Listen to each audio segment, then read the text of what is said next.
Final score 7-1, Giants won. Okay, everyone hear that?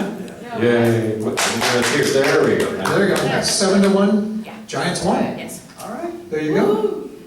Huh? Andrea McHenry. They didn't tell you. I asked this question about 7 years ago. Are we ever gonna get the perimeter walk back? Oh, yeah, you did ask this question. You asked that question 7 years ago, and you remember asking it 7 years ago? Because I'm waiting. Wow. I understand. It's a great walk for a while. Yeah, Yeah, no, we were on the perimeter road actually a few hours ago, so, yeah. Will you get it back? It's a good walk. Yes, you will. That's a two-part Before you question. die, maybe not. Oh, Right now, the field work will continue through 2016. So after that, What is the holdup? well, we have a contract in place now, we are going to excavate out the- and do confirmation sampling of those solid waste disposal areas. I'll give you what we're gonna do now between now and 2016. I totally agree that we should have gone faster, and we probably could have gone And faster. I commented on So it. Some of them- what I'm trying to do right now is get that open as soon as possible. What have you been doing for the last 7 years? Good question. A number of things. Number of things. A lot of it does have to do with reevaluation in general of the program and other priorities. But I'm hoping to get it open past 2016. But if we can get it done faster, we will. Because you're right, it's been way too long, and it's something that we could have done a better job. There were benches out there where you could sit and look at the sunset on the part that people are still allowed to be on. And also the road is getting pretty chopped up. And I'm wondering if there's any plan to repave it. I don't have any plans at this time. Is That's, anybody- seriously, I don't have any plans to do any sort of restoration to it at this time. But that's, restoration is one of those things we always talk about with, any other stakeholders in the process. But right now, I don't have any plans to do that. And then the seismic instability of the island, when are they gonna, That would be a redevelop, the seismic instability, we can't not start? saying, pardon? Well, Treadwell and Rollo.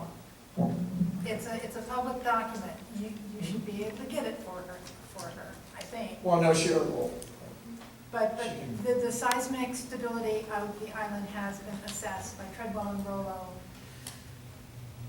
Mid-90s, 95 was the release date? It's been updated, the plans have been updated.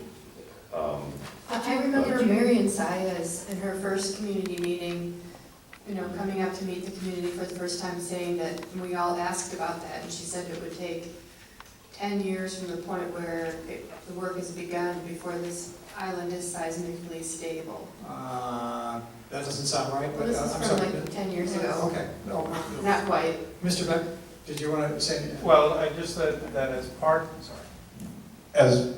of the development program for the island, all of the development footprint will be, there's a two-step process that they'll be going through to improve the geotechnical stability of the soils. The first issue is to consolidate the fill material that was placed on top of, to build the island. And that's a vibratory process to consolidate that soil. And then they are going to surcharge the site, so to consolidate the baked mud. And what surcharging is they just stockpile 10 to 15 feet of soil to put dead weight on the ground, and that weight causes the baked mud to consolidate. What was the first thing you said though? It's I can't hear a you. vibratory. Is that pile driving? Yeah. No. Essentially, it's dropping a huge weight on the ground and forcing it to consolidate. It's very noisy. You don't want to be here when they're doing it. There's actually multiple approaches to that. One is what Dale just described, which is called deep dynamic compaction, which is dropping a large weight on the soil to cause the soil to compact. The second is inserting a shaft into the soil that vibrates as it is extracted, and that vibratory action causes the soil around the shaft to consolidate. So it's kind of, you know, in engineering terms, one is high force, low frequency compaction, the other is high frequency, low force compaction. So the vibratory looks like what is going to be probably the predominant means of compaction used, but they're still developing the final plans for the consolidation work.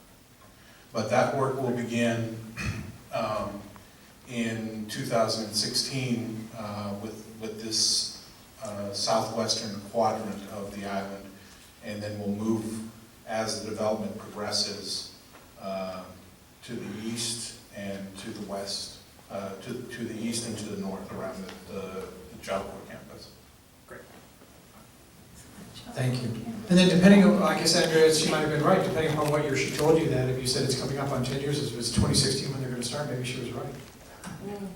Yeah, but, so that's when it will She said start. at the point where they start the, making the island seismically stable, it'll take 10 years for them to make it stable. Overall, yeah, it'll be about a 10-year process. 10-year project to do the whole, okay. And isn't that also called densification, Yeah. the word? Yeah. So, so you might hear that term too, and it's just basically, again, making it more solid, I guess, is what we're looking at, right? Before it's redeveloped. Okay. So if it's gonna be really loud, what are the residents gonna do while they're pounding down the ground? Sorry, if you've got a question, please. Sure. Come up to the podium, identify yourself. Okay. Carol Harvey. This was just in the crosstalk back and forth, but to make it formal. So what are they gonna, you know, while Dale says you don't want to be around while they're pounding the ground down, what's gonna happen to the residents? Are they gonna be here and listening to the ground being pounded down? So are you asking this question to Dale? Yeah, I guess to whomever has an answer. Well, I don't, yeah. Again, they're still evaluating techniques. One of them is deep dynamic compaction, which is, as Dale mentioned, is louder. The vibratory compaction does not have the same, doesn't impart the same force and doesn't have the same noise and vibration characteristics as deep dynamic compaction is going to have. For a number of reasons, the developers more likely to use vibratory compaction than deep dynamic compaction. And so we'll see, but yeah, the consideration for the residents, consideration for Job Corps programs, protection of existing historical structures are all going to be part of the final determination of the methods that are used. Okay, so basically it's in process. They haven't decided at all yet. I mean, we know what the toolkit is, Yeah. but they haven't decided finally what tools they're going to use in which locations. Thank you, Ms. Harvey. Thank you, Mr. Beck. Thank you, Andrea. Okay, Alice? I think we can adjourn. All right, so I will see you either tomorrow night, if you attend the community meeting at the Ship Shape Center, or I'll see you on November 8th at the bus tour, or I will see you, particularly our Rab, I will see for the holiday potluck at 6 o'clock on December 9th. 6 or 9? Pardon? Is it the 6th or the 9th? December 9th. At 6 o'clock. December 9th, well, 6 o'clock for the Rab members and then 7 o'clock for the community.